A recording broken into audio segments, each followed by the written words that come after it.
Welcome everybody to my next update on my action RPG.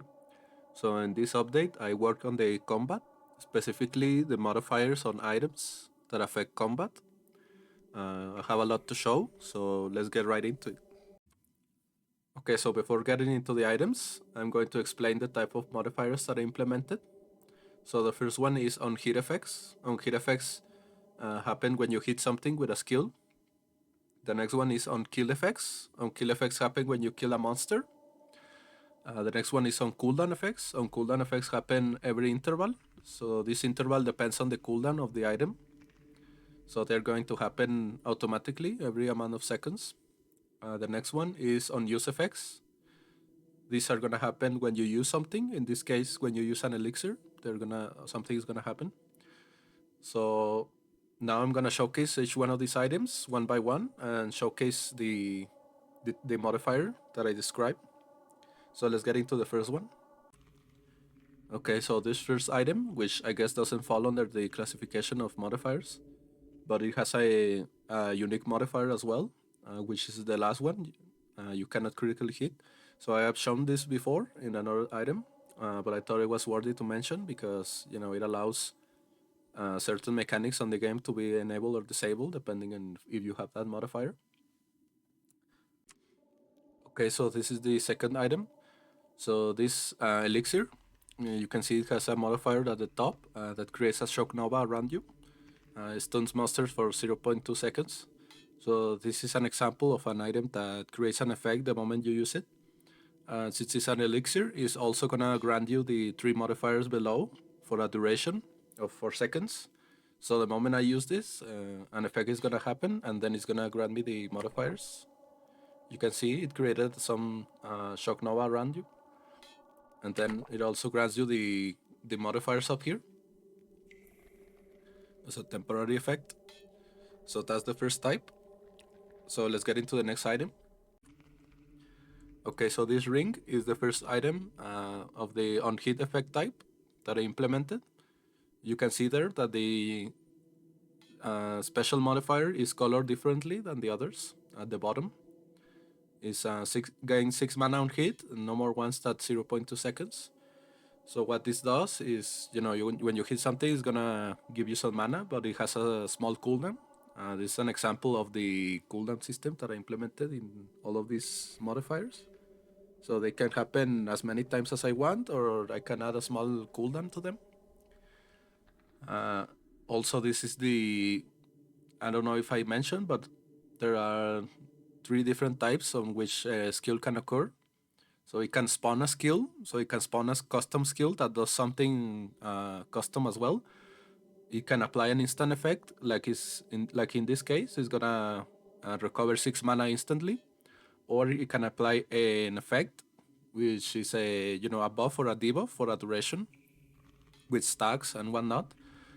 Utilizing the system that I implemented a couple of updates ago, which allows me to add custom effects. So that's the first item. Okay, so this next ring is the first example of an on-kill effect. So you read this modifier, you gain Green Fist for 5 seconds on kill. Green Fist grants you 4% life and battery regeneration, and also you cannot gain the buff while you have it active. So this is a great example of the customization that I added to the modifiers.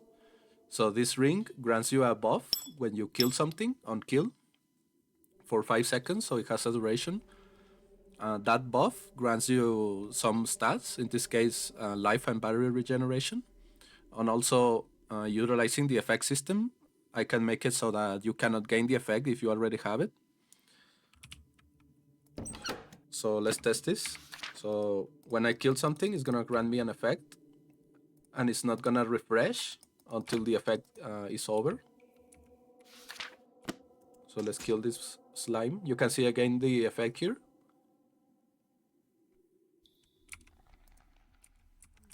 Also, if I kill something again, it's not gonna refresh the duration. So this is a way that I can customize effects in the future. So that's the first on kill effect. Very cool. Okay, so next off is this sword. So you can see that it also has an on-hit effect. However, this on-hit effect is not an instant effect. This one is a custom skill. So what this does is that it spawns a crystal when you hit something, and it deals 26% of the initial hit as physical damage. So it's gonna grab the original damage where you dealt the damage to, and then it's gonna take 26% of that and deal it as physical damage. And it also has a 0.5 second cooldown. So let's test this on the dummy. So when you hit something, it's gonna spawn a crystal that is gonna deal a portion of that as physical damage. Let me just add some skill to demonstrate this. So when I hit this dummy, it's gonna, you can see there, it spawns a crystal. You can see that the damage numbers is hitting again for, you know, a percentage of the original hit. Now I can make it so that these skills spawn at the position of the player or the position of the monster.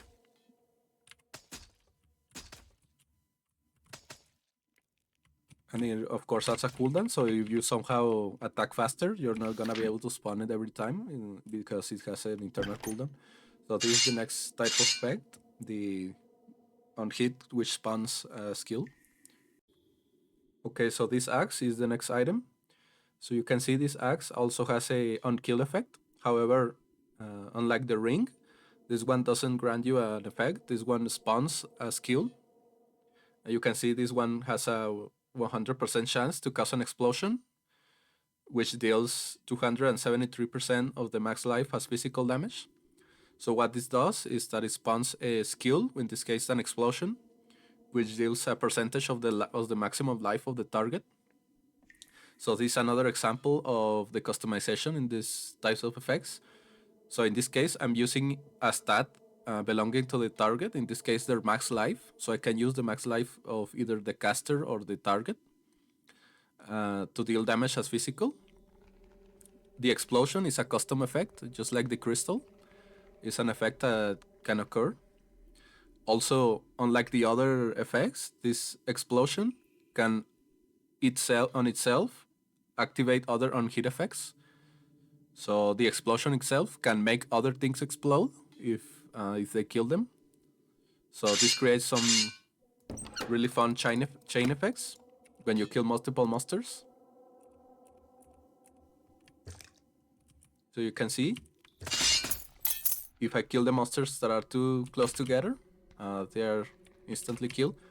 Now, of course, this axe has very high numbers just for the demonstration. Usually, you shouldn't have this much damage when you kill something, but it's just to showcase the capabilities of the chaining of the explosion. You can see the explosion spreads.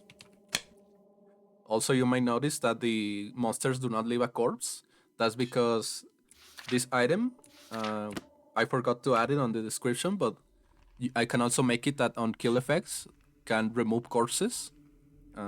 This is just an option because, you know, sometimes the monsters can revive or can be revived by something else. So removing the corpses is a good idea. So that's the next example of on kill effects. Okay, so the first item on the on cooldown effects category is this helmet. So you can see that every 1 second it summons a lightning bolt and a random enemy within 80 units. And this bolt deals 96% of lightning resistance as lightning damage. So you can see here that this is yet another example of how I can use any stat on the caster or the target to scale damage. In this case, is using a percentage of your lightning resistance to deal that lightning damage. So these effects are gonna occur periodically when the cooldown is off. So in this case, every 1 second is gonna start dealing lightning damage around me. So this happens the moment you equip it. Of course, right now, since there are no monsters in range, nothing's gonna happen. You can see also that some items can have custom animated effects. I think you saw it with the sword as well. I can add animation to the items. So the moment something comes into contact with the area of the effect, it's going to start hitting them. You can see it's dealing some damage. Also, the moment you remove this item, the effect is gonna disappear. Very cool. And since it's on a cooldown, this is gonna happen periodically, exactly every 1 second. Now, since the damage is scaling of the lightning resistance, of course, the more lightning resistance you have, it's gonna deal the more damage. I have this ring here with some lightning resistance. Currently, it's 30%, so it's dealing a percentage of that.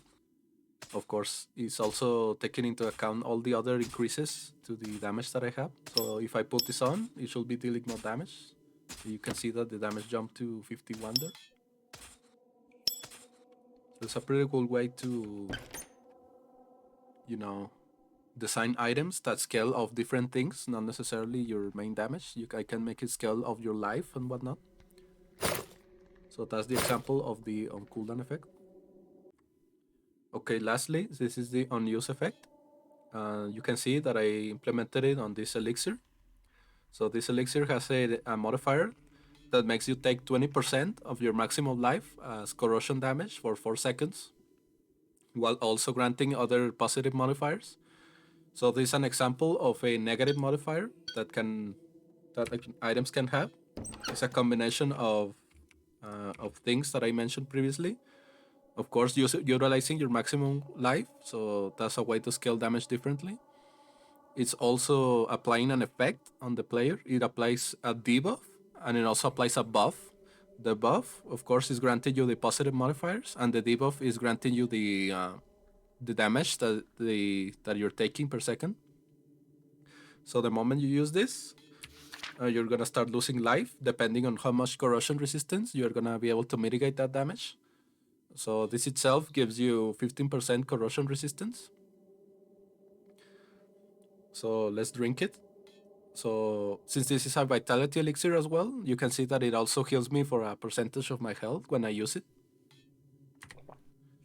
So you can see I start to degen the life. Also grants me the 2 modifiers, the buff and the debuff. Since I have some life regen, also this helps counteract the degeneration. Also, this other elixir can grant me 30% corrosion resistance. So if I drink this and then I drink this, the damage should be reduced significantly. So you can see that I go up to 60%, and the damage is a lot less than what it was at first. So this is the last example of the items that I have, and the unused effects. Any number of modifiers and effects on all of these items that I showcase can be customized, and I can mix them around to create some interesting items. Okay, I think that's it for this update. Let me know what you think about these modifiers and these items. Also, feel free to join the Discord if you have some item ideas for the game. They're always welcome. I'm gonna make a channel there for people to start, posting ideas for items, monsters, skill, etc. Sometimes it's a little difficult to come up with, new ideas and whatnot. So, if you have some ideas for a fun item, drop them there. I'll do my best to, try to implement it if it's possible or whatnot. So yeah, I think that's it. Take care and see you on the next update.